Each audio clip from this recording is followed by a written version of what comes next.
Hello guys, welcome back to my channel. By the way guys, ang topic na i-discuss ko ngayon ay ayon sa katanungan ni Antan2399. Basahin ko muna yung katanungan niya guys ha.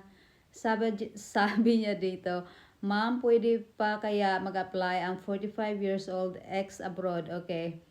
Ma'am, kung DH yung a-applyan mo papuntang Singapore, pwede ka pa kasi ang age limit sa Singapore ay hanggang 50 years old. Pwede ka pa mag-apply as a DH. Yun nga lang, sa agency na nire-recommend ko, ayaw na niya tumanggap ng 45 pataas. Ang tinatanggap niya lang ay hanggang 43 years old kapag ex-abroad ka.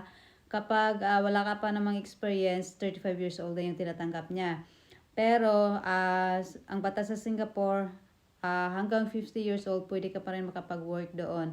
Ngayon, ang gawin mo, kung makakahanap ka ng employer na mag-hire sa'yo or kung makakahanap ka rin ng agency na pag-a-applyan mo kahit nasa 45 years old ka na, walang problema, makaka-apply at makakapag-work ka pa rin sa Singapore.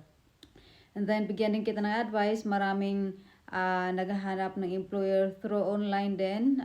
Merong ginagamit nila sa TikTok or sa Facebook. Yung ikaw mismo yung maghahanap ng employer mo. Tapos, kapag nakahanap ka na ng employer, saka ka maghahanap ng agency sa Pinas, nakakonect na mai-connect mo sa employer mo, or ikaw yung mag-process na lang ng mga papers mo sa POA, AOA, PIDOS at saka TESDA, ganun. Pero kung ako sa'yo, advice ko sa'yo, mas maganda talaga na mayroong agency na namamagitan para maganda yung agreement nyo sa kontrata, okay?